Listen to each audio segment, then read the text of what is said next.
Campbells comments all trotting show. I'm going to call this one. Duncan McPherson, welcome. Thanks very much, Paul. Always great to talk.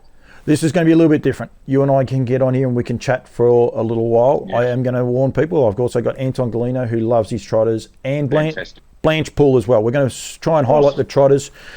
After last night, Dunk, it was just a phenomenal night of racing. And I just sat there, and it was after Zeus's race, and I said, we better do a story, because it was just sensational racing, wasn't it? Yeah, well, I mean, it's all starting to come to fruition for Harness Racing Victoria and the effort that they're putting into looking after the trotters and promoting the trotting breed in Australia as internationally competitive. And I think that last night proved it. I mean, you know, we're very fortunate. We've got some fantastic stallions down here. I mean, Yabby Dam Racing have done their bit. They've brought the French horses down.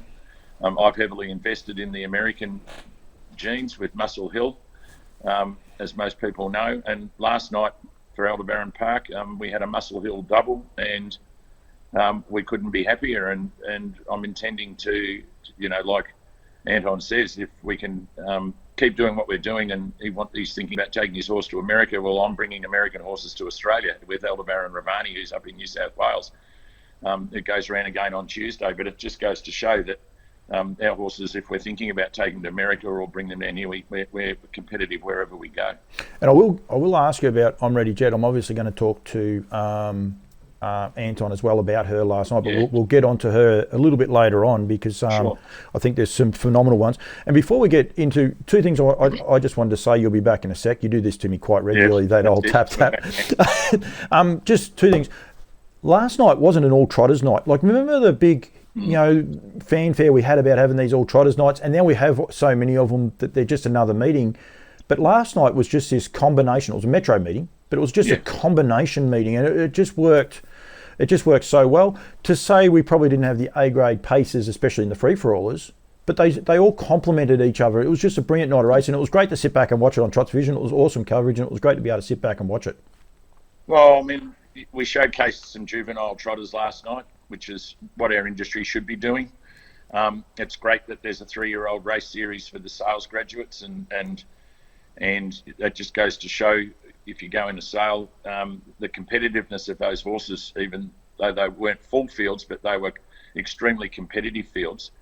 And I think that that's what we want. We don't want single horses dominating all the races right through the calendar year. And to see those, the two fillies up the straight, Bengals and the filly we bred, Aldebaran Ursula. I mean, that was stirring stuff, and that's what gets the hair up on the back of your neck. And if you go back to the halcyon days of Scotch Notch and all the horses that we had back in the 70s, the 80s, they were the wars, in inverted commas, that people went, and that's what brought people to our industry. So I think that the trainers and the breeders are to be complimented on putting the genetics into the horses that we had on display last night, particularly in the 3-year-olds. And then, of course, you've got your open class mares, and there was 2 4-year-old mares last night that stamped themselves, and you know, I'm sure that their paths will cross in due course, which is, of course, I'm Ready Jet and Aldebaran Tess, and you know, these are the sorts of matchups that Dan Malicki gets excited about when he race calls, and the punting public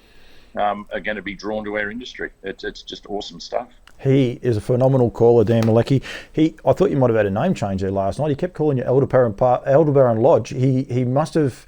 I do it myself. It's quite a simple thing to do. You get the wrong, and he just all night. I thought, no, there's definitely no change. It is Aldebaran Park, but this is a trotting show. Right, I had a run sheet. I thought, I'm going to do it this way, and I'm going to control this thing. You've just thrown it right out of the water.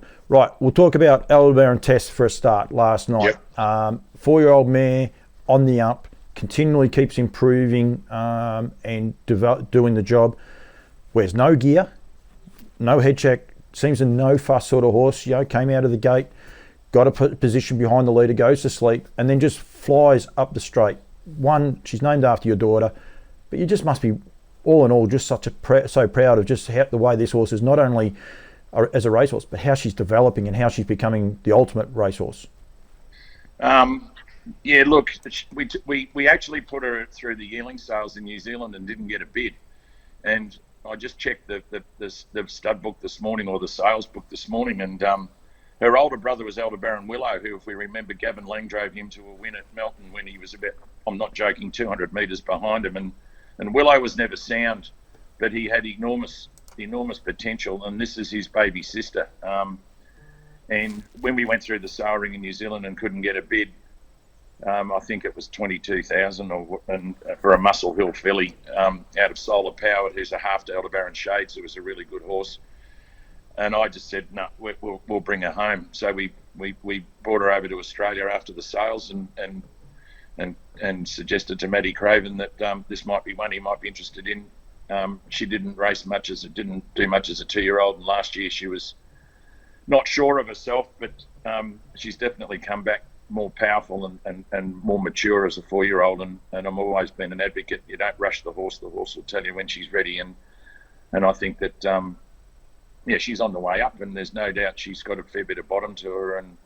And I've entrusted her, in inverted commas, to Maddie, but also to Sophia Arvidsson. Her and Soph get on pretty well, and I think it's a great opportunity for that stable to have an interest in. When you've got Pink Alars, Maddie drives, and Aldebaran Tess, who Soph drives, one person can't drive both of them. So we made a decision mid last year, and so far so good, and it's paying dividends. So yeah, with a bit of luck, Tess can keep going and compete at the upper level as a 4-year-old. But probably we don't want to do too much with her. It's probably her 5-year-old year where she's fully mature and fully grown, and I think that she should go ahead with leaps and bounds. What is there left for these sort of horses coming up? I mean, the Breeders' Crown and your Vic Bred, is that pretty much it for 4-year-old mares for the rest of the season? Oh, I mean, you might look at some country cups. I mean, next week there's a 4-year-old, there's a open mares race on the calendar. I mean, it's a big step, but again, she'll draw inside if we decide to go there Saturday night because of her NR rating, and she's got a bit of speed out of the gate, and whether someone crosses us or she goes to sleep like she did last night, we'll see what we decide to do. But look, 4-year-old trotters it's always a tough year. We all know that. They're caught between upper level juvenile racing and seasoned, hardened horses. So Maddie knows the horse, and it's up to him. He's the trainer. I'm the owner, and I don't tell trainers where to take the horses. The horses will tell the trainers who, how, what, where, and when, as far as I'm concerned. So we just enjoy it, and she can win a couple of group races and put a bit more black type next to her name. We'd be all happy when she heads to the breeding barn. We'll stick with the winners for you. We had to wait till fairly late in the night. Actually, it was a long night of just sitting there enjoying the racing, I must say. But Aldebaran Zeus, and I know you've got a few ideas with this horse going forward, especially now with the way they have the stallions. But he is really developing in maturity as a horse, isn't he? Like last night he showed that, and Chris said that he even sort of switched off, waited for him, but he said they were never going to get past him. And a couple of really nice horses chasing him down in Bullion and Who's the Man. Yeah, well, he's another one. We took him to the sales in Melbourne, put him on the market. We had a reserve of 60,000 on him. His mother is... we had a reserve of 60,000. Couldn't get a bid, passed in at 24,000. Took him home. Danny and Melinda decided to break him in because we weren't sure. And the minute that they got in the cart behind him, he said, "This is one of the best horses I've ever sat behind." So we did a bit of work with him, put him in the paddock, and then I rang up Brent Lilly and said, "Mate, I've got a horse here. I've always said I'd give you one. Hopefully you're interested." So we took it down. I think it did a lap with him behind it, and he rang me up and said, "Just leave it here, and send him home, and I'll ring you when we're ready." And so, didn't have a lot of luck last year in the Group 1s, did place, and we gave him a long break after the Vic Breds, and yeah, he's just maturing really well. And again, another Muscle Hill. His mother was Swedish. We brought her down here, and there's a bit of a sting in the tail about our relationships in Sweden, but I'm sure you'll be interested to talk to him about that later. But he's every chance. He's finally got a Group 1, albeit it was a sales race. But we're hoping that the back end of the year for Zeus is where we want him to be. We've kept him as a stallion, or kept him as a colt with the view that with the Swedish influence in his bloodline, then there's a possibility that he could be semi-commercial if he can stamp himself as a 3-year-old, and then obviously go to open grade. So we live the dream, but no, we're pretty happy with him, and we just take him along quietly. And last night was not the fastest Group 1 race ever put on, but then they didn't catch him, they didn't get past him, and as Chris Alford said, he's pretty laconic now, and he's getting a bit clever. So we just got to make sure that Brent keeps him on the ball and keeps him concentrating. Probably makes it a little bit easier having that Group 1. As you said, it was a sales race, but he's still now got that Group 1. Probably makes it a little bit easier now for Brent and to get him where he wants him in the right races, because he has that. So it probably takes a lot of pressure off him as far as saying, right, he's got to be right for this one, right for that one. If things aren't right, he doesn't necessarily have to race him now because he's got that badge next to his name, which is key. The slowest part, I think, that was the tick in his armoury, because I think, from memory, you'll tell me if I'm right or wrong, I think he broke 2 minutes his first start at Bendigo, didn't he? He went very close to it as a 2-year-old. I think running speed there's never been an issue for him. It's actually settling, and last night he proved, even when Chris Lang come up with a lap to go, that the old Zeus for mine would have just kept running, but he actually backed off. When Chris Lang backed off, he backed off under Alford as well at the same time. So I think that was a really changing point for mine anyway in the horse and the horse's development. Yeah, the run before, when he ran third at Melton, his last mile was in around 58. He made up a power of ground, and they went really quick. And I think that last night showed that he can get out. He pricked his ears, he relaxed. As you said, when Bullion Harry and Chris Lang came up, he clicked up again. Then he relaxed again, and then up the straight, he said, "Come on, try and catch me." And so, he's becoming a little bit more versatile. Probably leading's probably not his greatest place to be in a race, but when you draw 5 or 6 and you've got a reasonably competitive field, I thought last night that was the plan. And to be quite honest, that race last night has been our number one mission, to get the season off and rolling, and it was a good result. And obviously we're pretty happy at the farm, and his mum got extra carrots this morning, so Zoya Boko's very pleased, I can assure you. Bullion Harry is a quality horse. I think he's only had 12 starts as well, 1, 2 or 3.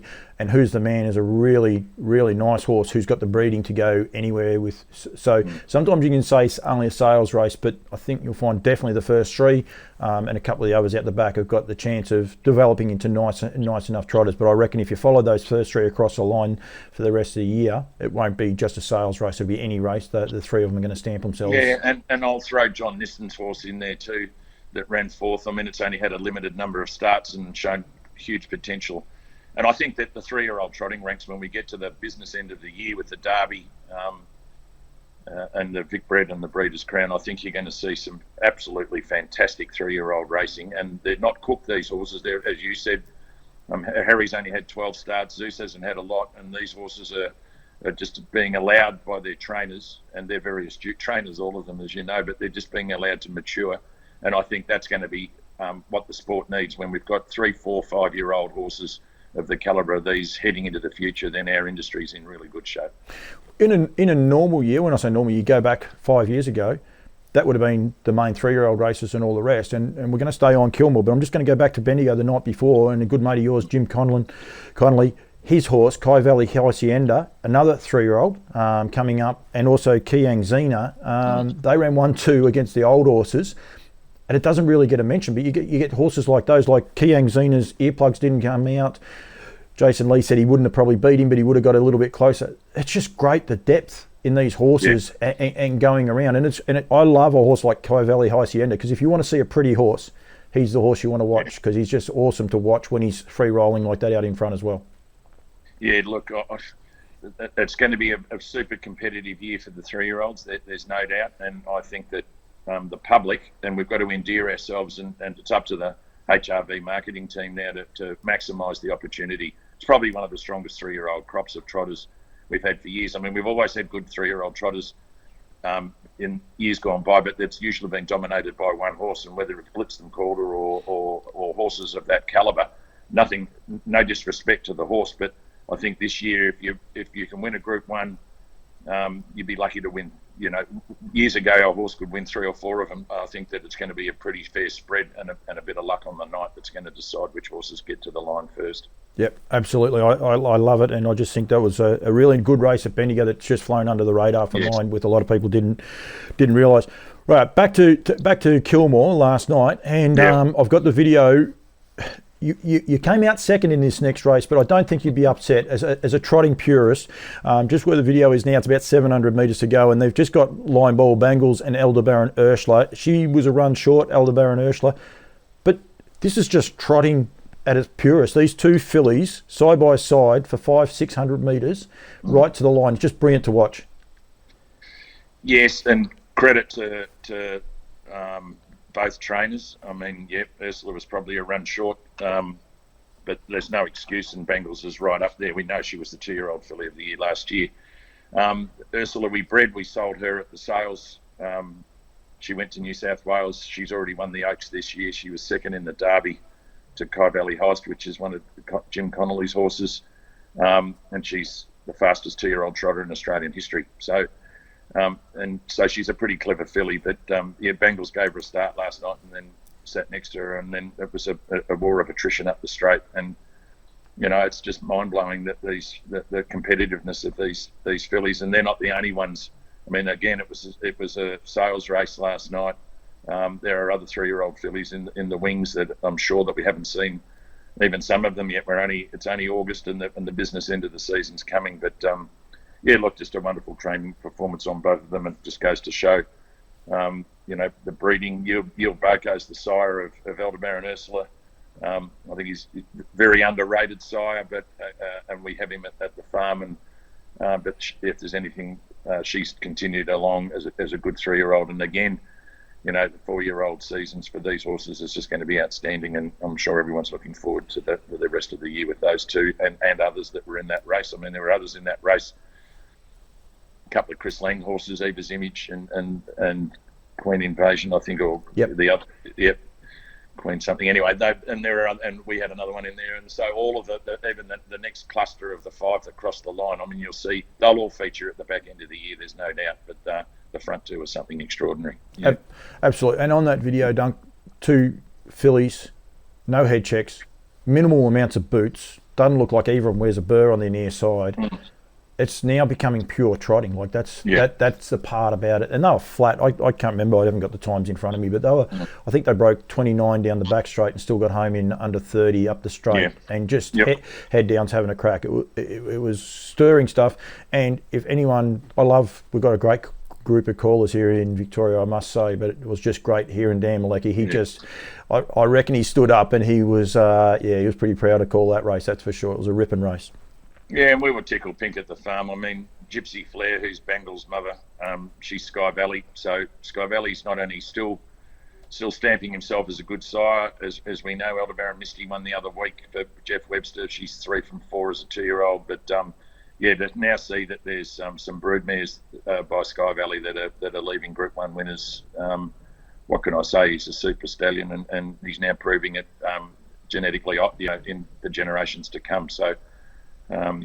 He's to be admired for what he did on the track and what he's left as his progeny, and now I'm sure that as a dam sire, he'll be around for many years to come. Yeah, absolutely. And Majestic Sun does a great job for Alabar. Absolutely. And not overly priced if people are looking to start getting into breeding of stallions. I think, like, if you look at Majestic Sun's record, I think he stands for $5,000. Alan might fall over if he's 6, but he's around that figure anyway. But, you say Sky Valley, $2,000. We could go there. I won't go there because, it's just ridiculous. The price of stallions, how competitive they are, the prize money they can race for now, the amount of races there are for them now. As well, there's races all the time. Like, we're talking about 5 races here. Well, 4 races. We've got, and we're going to brush over one race that we shouldn't even be brushing over, but it's just one of those races.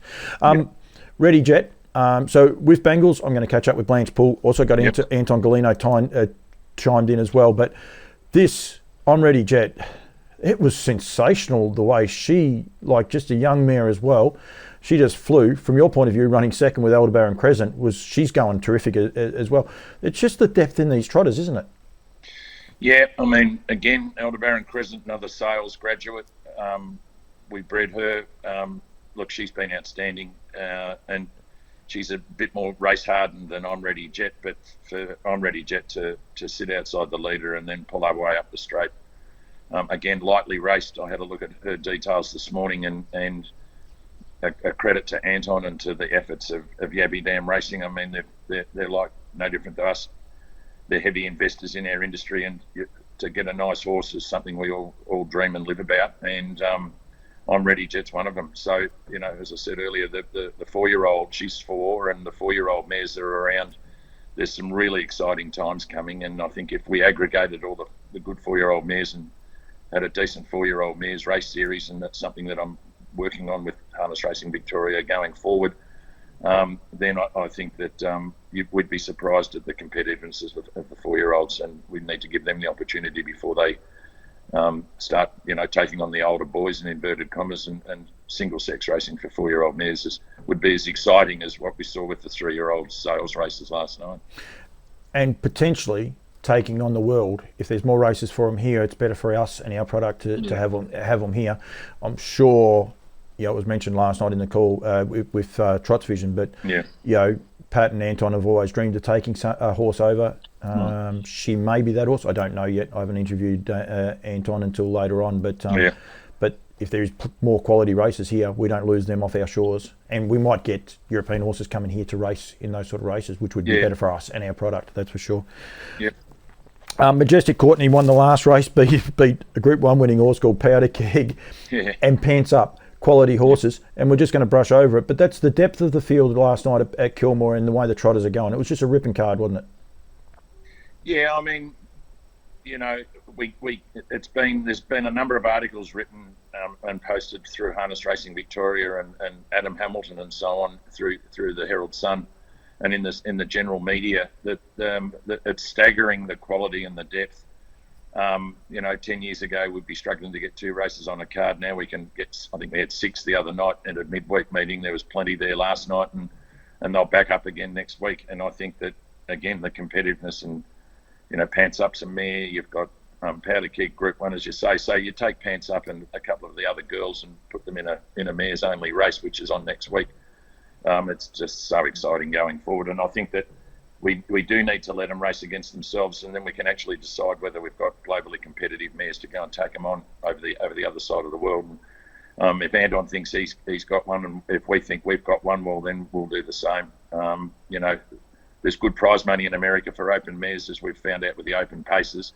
And if we've got one that's competitive, well, then, you know, to fly the Australian flag or the New Zealand flag and up in America or in Europe, is something that we should all be aspiring to, because the rest of the world need to know that we're as good as anywhere.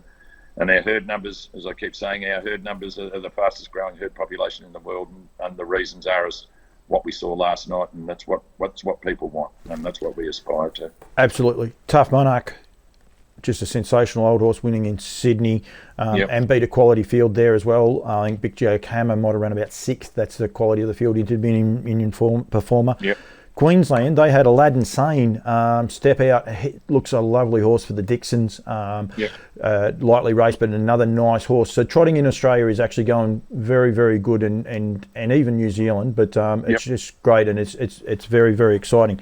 So we had a text message exchange last night, and then all of a sudden I got about a barrage of about 6 text messages. huge night all round was one of them. In the USA, you've got a lot of news coming out of the USA, mate, with what's going on for Aldebaran Park over there. Yeah, look, I mean, we bought Aldebaran Ravani down. My philosophy's always been to buy them in America, get genetics that we can't get down here, and then let them run as 2 and 3-year-olds up there, and then bring them down. So Aldebaran Ravani we bought down. She's a 4-year-old mare up. She's a Donato Hanover out of Coffee Cake Hanover, bred by Millstream Farm. She's had 3 starts in New South Wales. She goes around again on Tuesday, but her last start 4 weeks ago, she went 54.8, and I know it's a Tuesday meeting, but she did it on her chest, and so we're hoping that, again, another 4-year-old mare. So you don't think we're licking our lips to think that she can come down and race against I'm Ready Jet and Aldebaran Test. So that's the excitement that we have. But we've bought a Chapter 7 filly at the sales up there in Harrisburg last year. There's a Chapter 7 stallion down here now, but there's no Chapter 7 mares. So we targeted a very narrow band of, I think there's only 21 yearling fillies at the sales. We missed at Lexington, but we bought this filly. And anyway, she qualified. First time off the farm, she went and qualified at the Red Mile last week. She went 57.4. I'm beating a metre, and we put her in. Her first race will be on Tuesday, or over their time, Wednesday morning our time. Her name's Aldebaran of Crooks, and the star of a Crooks is the brightest star in the Southern Cross constellation. So we've tried to tie a theme in there, and she looks as though she's a pretty handy horse, and the business end of the year for her is September, October. So she's right on song, and her first start, we're pretty excited to have her going round. Very, very good. So Crooks. Yes, Acrux, Aldebaran of Crooks. Very good. So we'll see if the Americans can get the pronunciation of that one right. It's Aldebaran of Crux, I can hear them saying. And when's she stepping out exactly? Or Wednesday, 3:21 Tuesday afternoon in Lexington, which will be sometime early in the morning here on Wednesday. We're not going to do a time prediction, are we? Last time. So no, pretty excited. She's with Jonas Cernison, who we've had all their horses with, and he's pretty excited about her. But yeah, to qualify in 57 and change, and didn't move. Pretty excited. So anyway, we'll see how we go, and hopefully she's down here in a couple of years and stepping out and strutting her stuff in the Southern Hemisphere. Hambletonian, quickly while we're on it, we might have got the times wrong, but at least everyone was well and truly awake. If they got up at 4, they'd well and truly awake, ready to go for it. The pancakes were still warm anyway. Brilliant race, brilliant. Yeah. Captain Corey, I just love his action. I just think it's exciting. Yeah. His breeding excites me as well, with that pacing stallion back there, a couple of generations. But just the whole thing wasn't a lot of joy for you guys in the breeding barn, but that happens. But just a good day of racing. But the Hambletonian really was a highlight of the day, and rightfully so. Oh well, I'd be interested in what you say. Actually, I might have to reserve that, but it was one of the key races for the day. That's for sure. Yeah, look, I mean, we ran 6th. Aldebaran Eagle was 6th. The one we bred's run 6th. So 6 seems to be our number. But look, to make the final and be in $1 million race as a breeder and as an owner is just so exciting. And he's obviously a pretty good horse, Captain Corey, because he came out and won a $321,000 race overnight, and went 151 and set his lifetime mark. So obviously he's pretty smart and pretty clever, but I mean that's what they go up there. If you're not running 51, 52, or even 51 bands, you're not competitive as a 3-year-old. Whereas down here, we don't have the luxury of those big mile tracks. But we're running 53, 54 at Menangle, so we're not far behind them. No, definitely not. Atlanta was awesome, winning. Just a quality mare. We keep talking about the mares, but hopefully they don't retire her to stud. They keep her racing, because she's just brilliant to watch. I love watching her. And then the Oaks, and I can't remember who actually won the Oaks, but the speed winning that Oaks was just phenomenal. Yeah, and I think that the thrill would be to get an Australian filly to go and run and see if we can get her to be competitive up there against the 3-year-old fillies up in the US. As we know, we bred Aldebaran Walkabout to Northern Hemisphere time and took him up, and he won a Group 1 up there, so it can be done. And then the beauty for us is we've got a Muscle Hill colt. He'll be called Aldebaran Campbell, after all my father's horses, and obviously after your family as well, Paul. Yep.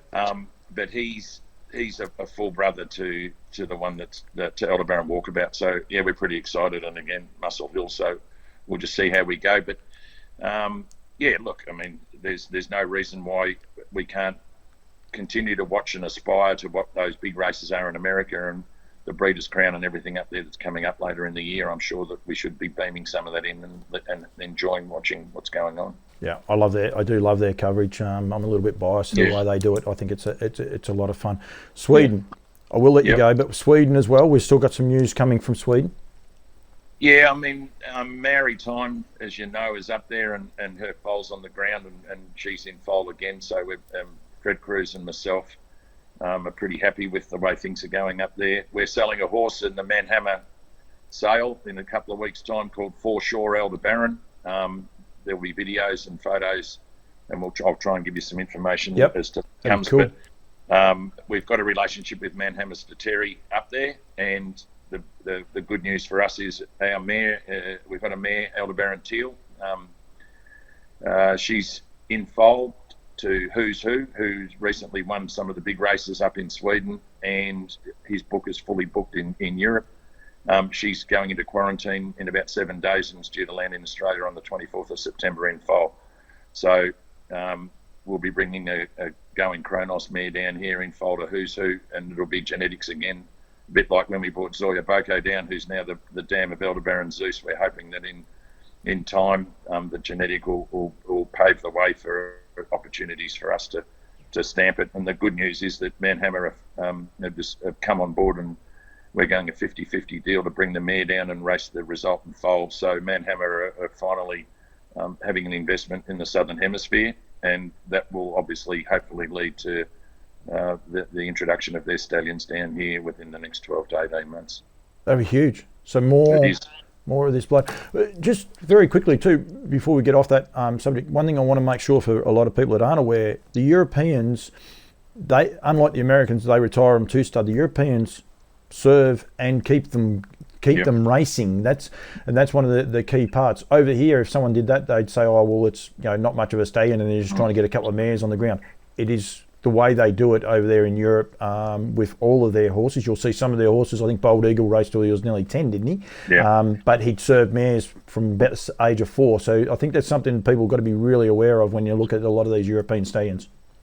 Yeah, and I mean, Who's Who has got a full book on the ground. He's got a full book, just served a full book.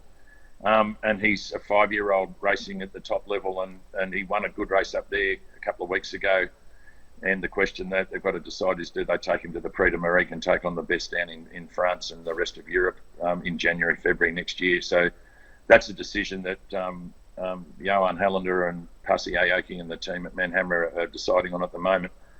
But I mean, Redley Express is another one. He was racing at the top level, won the Prix de Maurice, and Aldebaran Lavissa, who, whilst she had a bit of naughty moment again last night, she's the only Redley Express down here in the Southern Hemisphere. We brought her mum down in foal to Redley, and so we're doing it again. So with a bit of luck, Lavissa can strengthen up a bit and be competitive at the back end of the 3-year-old filly year and win a few races, and then we'll put her in the breeding barn. But again, it's a genetical input to Southern Hemispherical racing that none of us have had the opportunity to breed on with before, and I'm hoping that we can do it again with Aldebaran Teal and a Who's Who colt or filly, whatever, as long as it's healthy, we're happy. But no, the big news for us is Mannhammer coming on board and for the first time investing in Australasian and Southern Hemispherical racing. So it's huge. It's a big story up there, and a big story. It should be a big story down here. I think it's really, really exciting, and some of these horses, like Haras to Trotters, some of the ones that they're bringing in with the semen, it's just it's phenomenal. World class. This is the thing. They're world class trotters. They're not just good trotters. These are the best in the world coming here to Australian shores after a night like last night at Kilmore, which was just a race meeting, and I don't mean just a race meeting, but it wasn't one of our flagship meetings. And to watch those quality trotters, I think it's just sensational, and I just love it. Yeah, well, I mean, as you know, Pat's brought some French race fillies down here. Yep. So to have American race fillies and French race fillies gracing our tracks, and having mares in foal, which Pat does as well, to open the genetical world up down here. I'm sure that in won't be in the next 5 years, but I'm sure in 10 to 20 years' time, we'll look back, or the industry will look back and understand the massive leaps we've taken on the world stage in the last 10 years. And I think our industry is going to be the benefactor of all that. And hopefully we can endear the general public to the product that we're now putting on. And the reason that it's so good is because of this genetical input over the last 8 to 12 years. And it's fun. And I think a lot of people are sitting up and taking notice of it. I just think it's great. You won't see a much better race. You won't see a much better race this week, that's for sure, with Bangles and Aldebaran and Ursula, but you won't see a much better race for the year, I reckon, the way those two little girls went to the line. Bit like Bone Crusher and our Waverley Star. There you go. I'll draw an analogy, and I can still hear the great race call of those two horses warring when they went round Moonee Valley that time, and I think that's what we need as an industry, and that's what we sell to the general public. And the one thing we can say to the thoroughbred people that it destroyed our Waverley Star and Bone Crusher. Didn't last a lot longer afterwards either. These two fillies will front up in 2 weeks' time probably, and in another 2 weeks' time they'll just keep going at it. That's the strength of the trotter. That's the strength of the standardbred. So, Dunk, I could talk to you all day, mate. I've got Anton Golino next, and as I said, Blanche Poole, and you know everyone is so passionate about the trotters, mate. I love it. I might make this semi-regular, but while we're in lockdown, I thought it's just a huge opportunity to promote a great night of trotting racing and a great night of racing. So thank you very much for joining me, mates, and we'll chat again soon. And as you say, and it's on your shirt, we are hot to trot. Thank you very much, Dunk. Good on you. Thanks very much. And credit to the industry and credit to all the participants. It was a wonderful night's racing, and there's no doubt the back end of the year is going to be something to savour. So good luck to everybody. Rightio, joining me now on the All Trotting Show, Anton Golino, mate. I never thought I'd have an All Trotting Show, but thank you very much for joining me. Thanks, Paul. No, it's a good thing. It is. Well, it's something different. Duncan McPherson, extremely passionate person. One about his Aldebaran Park, but also the trotters in general. So are Yabbydam Farms and Haras to Trotters, and you had a bit of a mixed night, but all in all, you had a terrific night last night at Kilmore as well. No, we had a good night, mate. Obviously, the mare was super ready jet, and the sister was real good too there last night. I'm set to go. You know, I was really, really happy with her. You know, she's sort of, I guess, at the crossroads of her career now. Like we're just about ready, probably to pull the pin and breed her. But you know, last night she probably earned herself another start, I guess, because she raced real good. She done a heap of work early. It was 3 wide to the chair, then got cover late and run home for third. And I think, you know, she done race well enough to earn herself a start next week in the mares race anyway. And then, you know, we'll go from there. Well, the two mares that beat her home, they'll be in it, and there's no reason why I'm set to go. Obviously, we're talking about it. Yeah. Before we get on to the main one for talking, but she's a really, really nice mare. She's by used to me, who you guys stand. She's just got a few little quirks, hasn't she? For the people that aren't aware, like last year I did pretty much most of the Trots Vision. I was able to see her. She can just, when she wants to, just be that little bit quirky. Oh, she's more than quirky, Paul. I was being polite. She's more than quirky, mate. Yeah, no. Listen, she's very talented. She's always been talented. You know, unfortunately, I think she just never was broken in. I don't think very well. At the time, you know, a few things went wrong, and it's haunted her whole life. You know, she's very tricky in the mouth. She's one of these ones. She's very sensitive, but then she can pull. She resents anything you put in her mouth. So it's like she's a very tricky horse. And then, you know, that's sort of been her down for her whole life. You know, like she can jump it off, because when you do grab into her too much, I think, you know, she gets a bit sore. She throws her head up and gallops. But you know, as far as just sheer ability goes, you know, I think she's proven or shown plenty of times that when she's bang on, she's very, very good. You know, like a couple of them starts where she's galloped and chased the field and won, and it takes a good horse to do that. But in saying that, also it's taken their toll on her. You know, like they've only got so many of them ones in them. I think, you know, like, and once they do that once or twice, you sort of probably patching them up, I guess, more so than training them. You know, so I think she's probably spent a lot of her life just sort of being nursed along, more so than, you know, trained like a normal horse. And yeah, I think now, like I said, she's coming sort of towards the end of it now. This will be her last year, regardless. Yep. And I think she's going to make a fantastic brood mare. She's a beautiful big mare. Big roomy mare, and she's a good horse.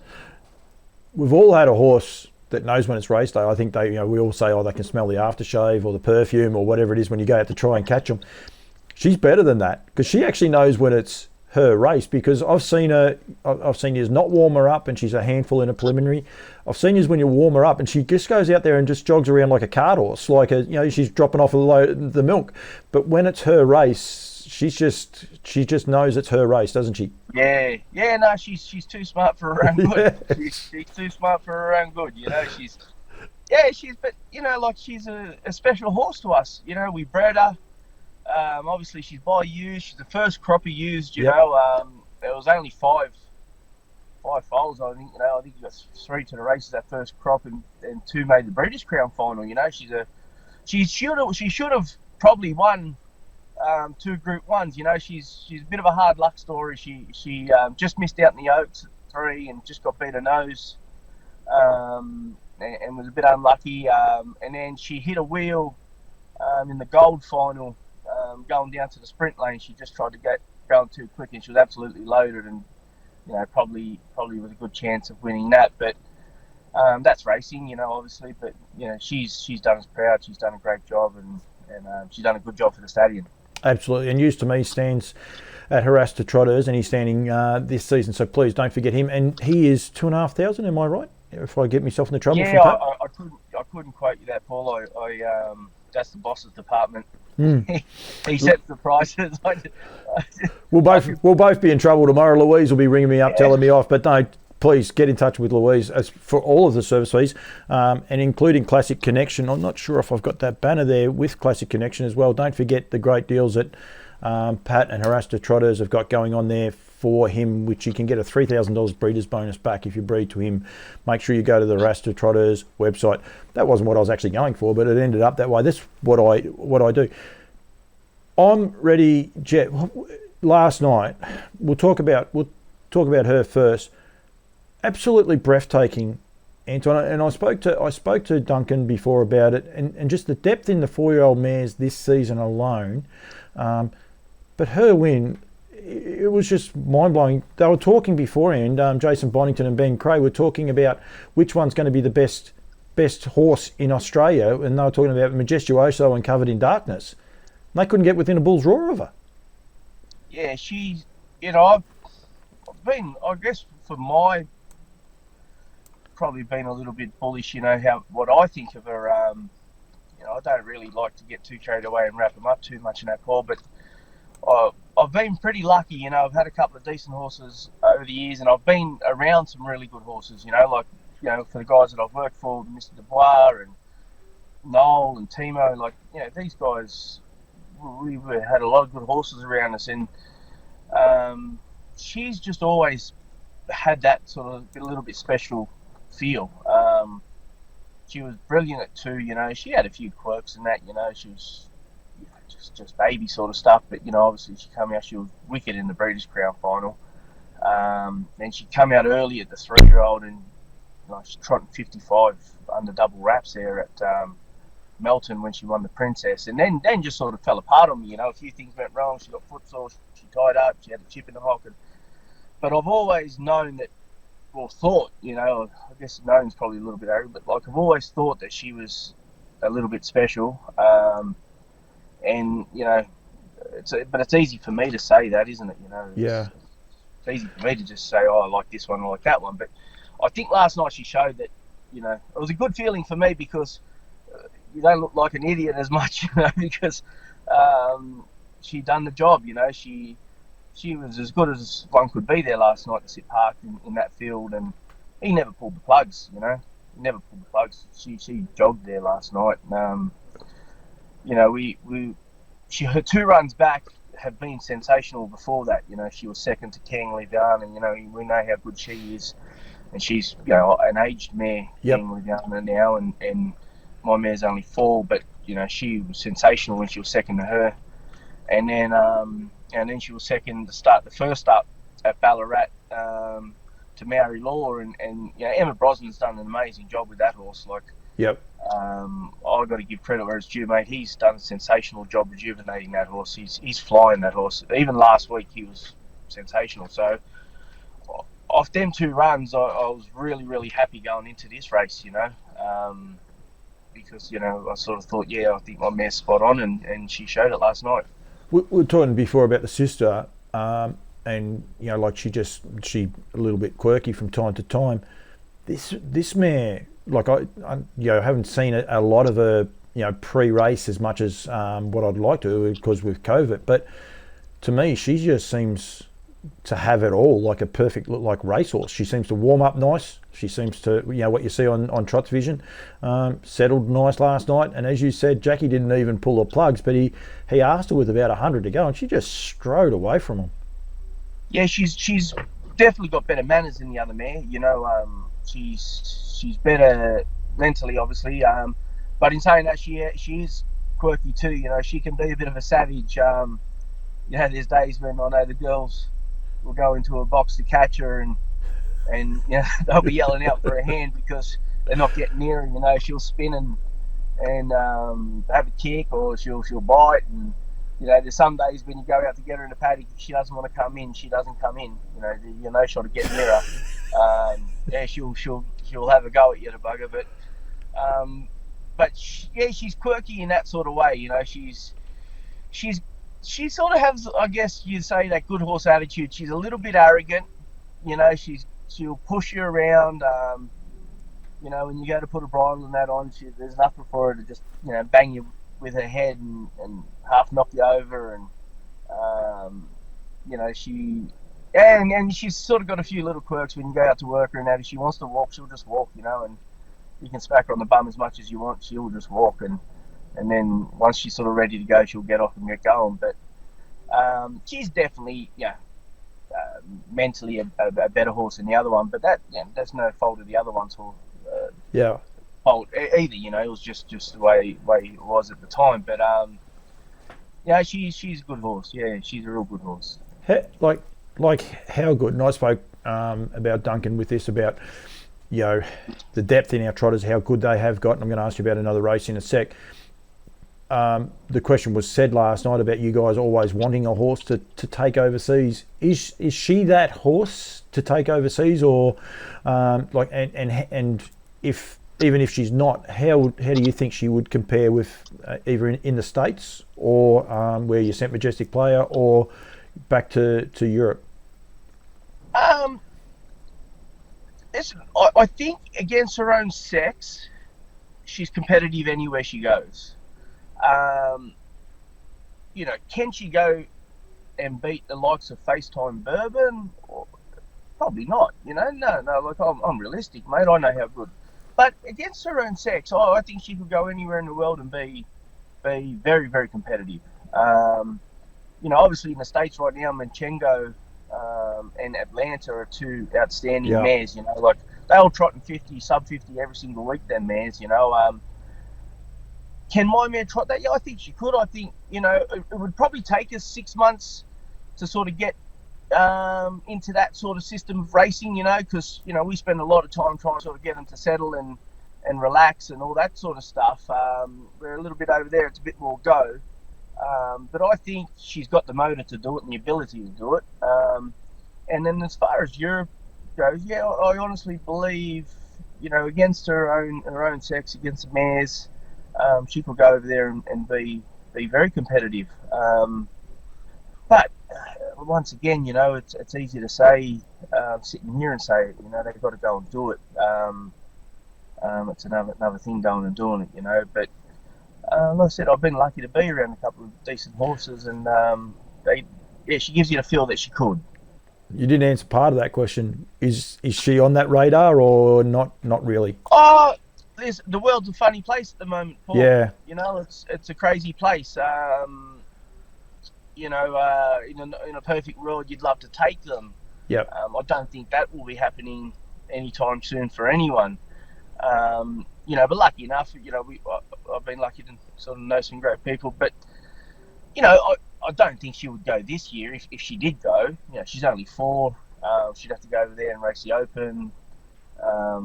They're tough. They're tough, them all over there. Yeah, she's a baby, mate. She's had 20. I don't even know if she's had 25 starts yet. She's not a seasoned, hardened horse like a lot of the others. So, maybe next year it could be a possibility.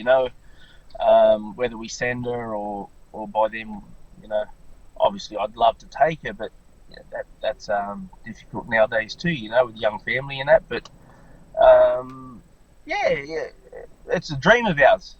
It's a dream of myself. It's a dream of Pat's. That's why we sort of do it, I guess. Pat's been an amazing supporter of the industry, just trying to source these horses, and he works tirelessly, Paul. Yeah. It's easy to throw money at something, I guess. Well, not easy, but I've seen a lot of people come into this industry and throw money at it and have very little success. Pat deserves all the success he gets, mate. It's not just about the money that he puts in; it's the time and the. Yeah, like it's he deserves all the success he gets, Pat. He had a good week. He started some babies and had a couple of nice babies, and then he had a good week with his thoroughbreds. I think he had 3 winners for the week with the thoroughbreds, and the mare come out last night and done a job. So it makes it all worthwhile, all the work, I guess. And no one deserves it more than him, mate. Like I couldn't be thankful enough, for what he does for us. With the trotters, and actually we won't. We'll just quickly. Always ready. Last night. Keen, a little bit keen in the run. No, he's terrible there. There's got to be something amiss. Sarah's going to come down and we'll go give him a full vet exam. Yep. He's much better than that. Yeah. Like, he should have, off that sectionals, Josh drove him and rated him perfectly. He should have kicked and he should have. I would have thought he could have run, trotted a mile of 55 around there last night, but he didn't give a yelp, mate. There's got to be an issue. He doesn't. Yeah, he pulled up fine and all that sort of stuff, but yeah, there's got to be something going on there. So we'll give him a full exam. We'll scope him, take some blood tomorrow morning. We'll try and figure out what it is, but yeah, there's got to be an issue, because that's not him. He's so good when and as he's proven in the past, and when he's on the front end, he's vicious. So for him not to go like he should last night, there's got to be something wrong. So hopefully, there's a problem with horses, they can't tell you, but hopefully they get. Yeah, hopefully my vet's smart enough she can figure it out, because I can't. It would have been unbelievable emotions. It would have been interesting, both yourself and Pat, how the top of the straight, when all of a sudden sort of he's going backwards and she's going straight past. I would imagine you'd be like, what the? Oh, have a look at this. What the? It would have been every emotion in one. Yeah, it is, because he's a horse. Yeah, as you know, he's a horse that we love. He's a horse that we all love. He's such a good horse, and he's a horse we're going to stand at the start, and I really, really believe he's going to make a top stallion, this horse, or a good stallion at least, and he's a horse that we love. So when he's bad, it's a funny thing, isn't it? Like you focus more on that than the win. I'm more concerned about. Oh, I didn't. probably with him, and like. I've always sort of been for, once the race is over, it's over. I sort of try and focus on the next one. I don't sort of dwell too much on what happened yesterday. When it comes to races. But with him, it's sort of something. It kept me up last night. Put it that way. Yeah.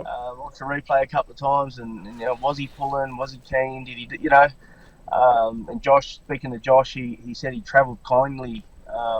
He said he'd come back to him beautiful. He left the gate good, come back to him, got a quarter in 31 seconds, and he was gone at the top of the straight. So, like I said, there's got to be an issue. I don't know what it is right now, but hopefully, within the next day or so, we'll do everything that needs to be done to try and find out what's wrong with him, and hopefully we can figure it out. No, and when you do, I'll probably put something up anyway. You say about horses and all the rest. You guys are both passionate trotting people. The whole Haras Trotters and Yabby Dam Farms combined are passionate trotting people. That card at Kilmore last night of just great trotting racing in amongst a pacing field. Like I said to Duncan McPherson when I was interviewing him, we quite often tout these all trotting days. Wasn't that long ago we had one all trotting day. Now we don't worry about them as much because there's so many of them. But you guys as pure trotting people must have loved that Kilmore meeting last night. And what you alluded to there before, Anton, you guys won two-year-old races at Maryborough on the Monday. And, like, it's just taken for granted now the way these trotters are trotting, how good they're trotting, and the show they're putting on. Oh, the breed's improving, Paul. I still think we're a ways behind the rest of the world. But we're getting there. I know there's a real big push at the moment for colonial size and all of this. And don't get me wrong, I'm not opposed to it by any means. Look, we're going to use always ready and all that sort of stuff. But I still think we're a fair way, not a fair way, but we're still behind. Yep. And I think, but to be honest, I think it's the same with the paces. I know a lot of people sort of say, oh, but our paces go over there and do so well, and I couldn't agree more. But I don't think that's a breed thing. I think that's a training thing. I really believe that the trainers down here in Australia and New Zealand have a fantastic system developing their juveniles, and it creates longevity in the horse. The system that we use down here, where we break them in, turn them out, bring them back in, give them another prep, back out. It gives a horse time to mature and get set up, and if they do get a little bit silly, it gives them time to reset their minds and all that sort of stuff, and it just allows longevity in the horse. We don't race them as much at 2. We're not going as hard miles at 2 like over there, where the American system is, you buy them in October. You got your first serious stake payments in January. So by January you want to know that you're either good gated or got a good attitude. And by March you want to know whether you're fast or not, because once you buy and you start paying stake payments, and a lot of guys over there, they say buying the horse is the cheapest part. It's the stake payments. So the system over there doesn't allow them to stop and give them a break and turn them out for 3 months. That doesn't happen. It doesn't exist. It's foreign to them. They don't, but where we do that, and so that's, I think, the biggest reason why our horses go over there as older horses do so well. It's not the breed. The breed's gotten better, but the breed has gotten better because we have access to them better horses. Yep.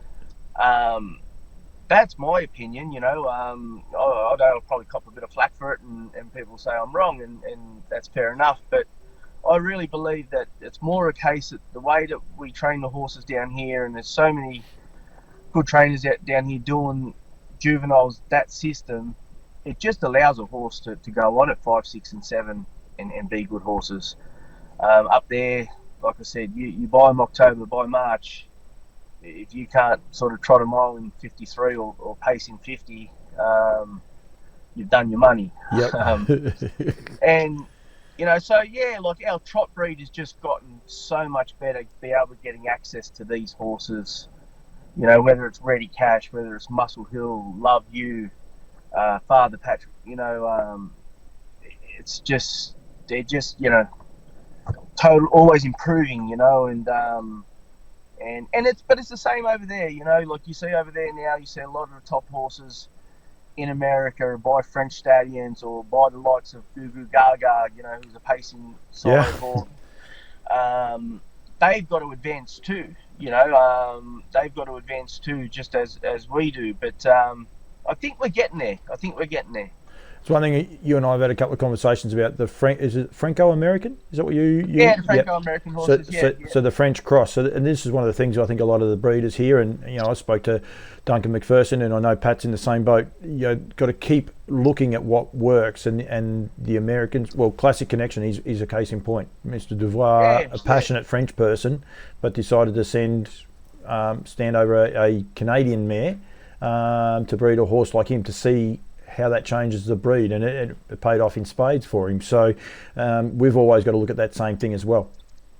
Yeah, Paul, we're blessed down here also to have, we've had Sundon who's proven to be an amazing broodmare sire, and obviously he's just mixed so well with the French horses, and you know, like we are getting there for sure. You know, Muscle Hill mares. There's a heap of Muscle Hill mares getting around now, and a heap of Love You mares getting around now, and we know that cross works. You know, like I said before, you know, Venerate, best 2-year-old in North America last year, is a Love You out of a Muscle Hill mare. Yep. You know, see, we know it works, and now we have that at our fingertips. You know, we can do it. There's no reason why we can't.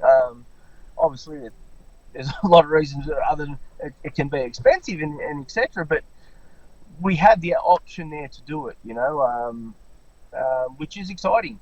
Yeah, definitely. Anton, I could talk trotters with you, Duncan McPherson and Blanche Poole, who I'm actually going to chat with straight after this, after the win of Bengals last night. But I could talk trotters all day. I just decided after, I reckon, what was just a great night of racing, I thought we'd catch up with some of the key players. Hopefully all's well with Always Ready. The other two mares were sensational. Will we see I'm Ready Jet next week as well?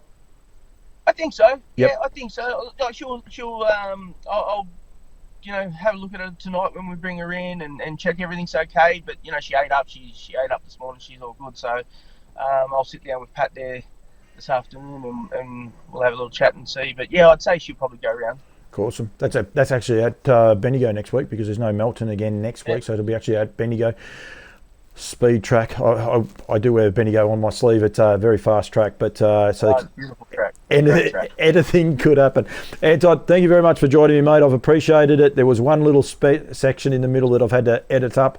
I always tell people when I edit stuff up, but it was just unfortunately I lost his audio. But thank you very much for joining me, mate. And I'm going to throw straight over now to Blanche Poole after the win of Bengals last night. All right, mate. Thank you. Thanks, Paul. Cheers. Right now. Campbell's comments, all trotting show. Been a big show. Blanche Poole, you are following Duncan McPherson and Anton Golino. I haven't done Anton's interview at the time I've recorded this one, but both gentlemen are very, very passionate trotting people. And you are very fast becoming a very passionate trotting person as well after the win of Bengals last night at Kilmore. I know. We were a little bit worried at the beginning there, but no. You should have heard us cheering. It was so loud. Even the dog got scared. I bet. And it was just a good race in the end. But like you said, you forget about the start. And a little bit nerve-wracking. And I think Greg said she was just a little bit of a naughty girl. But, there was something about that race last night, wasn't there? It was just so exciting, and you know, both those horses that finished off the way they did, it just made it a spectacle to behold. I've got the replay up now, and it's at about the 500-600 metre mark, and a bit earlier to that, Greg had actually already made a 3-deep move after missing at 20 and 25 metres. Were you nervous when he sort of popped out of the 1-1 and popped her out of the deaf, and then even now when he's really putting it to a very, very quality horse in Aldebaran Ursula? Yeah, no, that's for sure. And, you know, I was sort of saying to myself and a little bit out loud, oh, my God, hold it together, hold it together. And then right now, right on the picture, the two fillies, no head check, very little boots, being driven out the way of, which I love, the real new whip rules. But just neither one wanted to give in. Spine-tingling stuff, but you must have been a very proud breeder. I was going to say mother. I don't like it when people say that, but a very proud mother when she hit the line. Yeah, for sure. It was just, so good. And great to see a sort of finish like that where they fight it out right to the end. And, she just stuck her little nose in front and got there. She's got a group of very passionate owners behind her and the likes, but I know yourself and Dean, you're still part of that whole family, aren't you? Yeah, for sure. There was some pretty funny text messages back and forth from us to them, and one to Clayton, you know, saying congratulations and a few words in there as well. But it was, we were just like, wow, that was amazing. And there is a love for the trotters. You've always had the trotters, but one of the things I've been highlighting with Duncan, especially, how far they have come. Like Duncan said there, once upon a time it was one horse for the year. Now that could have been a 2-year-old filly, a 2-year-old colt or something. There was always one trotter that sort of, really sparked everyone's attention. This year we nearly need the cards or a badge, and you can wear that badge to the races and say, I'm supporting Ursula, I'm supporting Bengals. it's so much fun, and like last night's trot meeting at Kilmore, every trotting race had a pin-up horse. It's good to be a part of it, isn't it?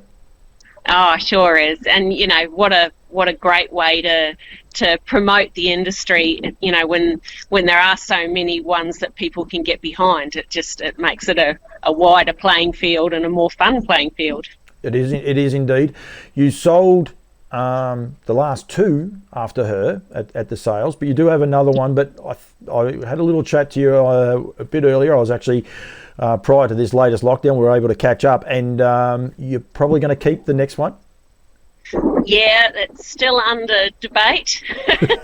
Look, it's a Father Patrick filly. So whether we do keep this one, it might be that we still enter her for sale, because there's always that chance that your bank balance tells you still need to sell them.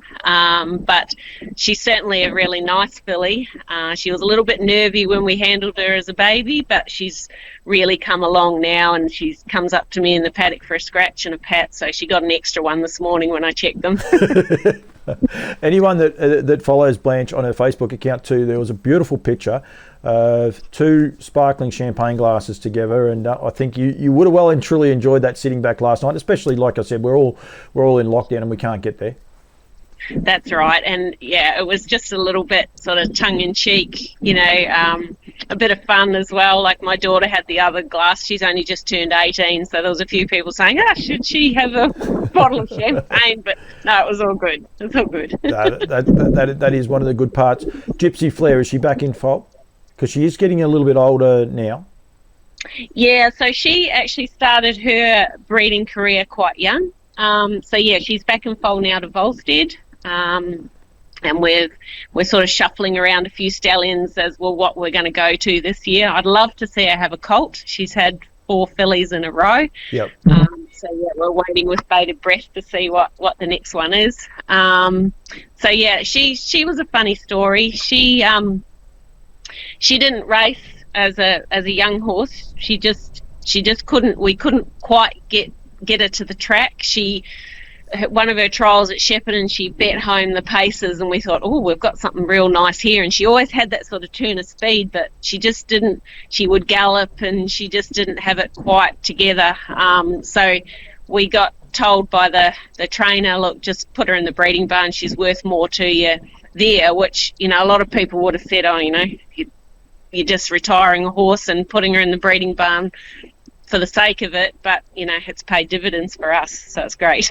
And I think that's one of the great things about where harness racing's heading right at the minute, is that is a serious option now, and a serious way of being able to make money. I encourage anyone to go through Gypsy Flair's breeding. I love breeding. Breeding is cool, and it is just littered with quality performers all the way through. And so that's another reason why I'm sort of waiting for that colt to come along, because it's predominantly been a boys' family, like a Touch of Flair, Son of Flair, like those. They were all top class boys, trotting boys. It'll be interesting to see whether she can do the same with a boy. But she was an embryo transfer. Her mum, Fiona's Flair, couldn't have any more babies. So the owners, Kevin and Faye Waller, they just said to us, look, if you want to use her, we're not going to go down the path of embryo transfer, but we don't want her to try and carry another foal. So we did that, and that filly, like that mum, Gypsy Flair, she was actually born, my dad had passed away, and we were at his funeral, and Dean's sister and dad were here looking after the ones folding down, and Dean's dad's got a bit of a funny story. He said to Lisa when it was born, before it was born, when she started to fold down the recip mare, look, if it's a filly, we might as well just put it back in. But anyway, it turned out good. She was a filly, and we were happy, and because we're in the game of breeding, and it's all panned out beautifully. That's a great story though. Like there's a little bit of sentiment. So that's probably where we don't know a lot of these stories in one sense, Blanche, but it's probably where any one of the progeny winning means so much more to you. That's right. Yeah. No, it really touches at the heartstrings when she crossed the line last night. I had tears. Dean had tears. So yeah, it's pretty special. It's a great. It is a great industry we have, I must say, and I love hearing stories like that, Blanche. I hope you get your colt. If you get a colt, do you send it through the sales or do you keep it? Oh, definitely. Yeah. It'll go to sales. Blanche, thank you for joining me. No problem. If she keeps winning, it's just something I tried because everyone's in lockdown. No one's enjoying life at the minute because we're in lockdown. I just thought I'd highlight how great the Trotters were last night. And it was just, for mine, the race of last night. And that's saying something because I'm ready jet. Aldebaran, there was some quality performances there last night. Yeah. But I just, those two fillies and the way they went to the line was just breathtaking. So congratulations. Won't be the last time you and I chat. And there might be a sales company or two knocking on your door to sort of try and entice you to send the filly to the sale. But maybe. I'll let you worry about that. Thank you very much, Blanche, for joining me. Righto. Good on you. Thanks, Paul. Bye.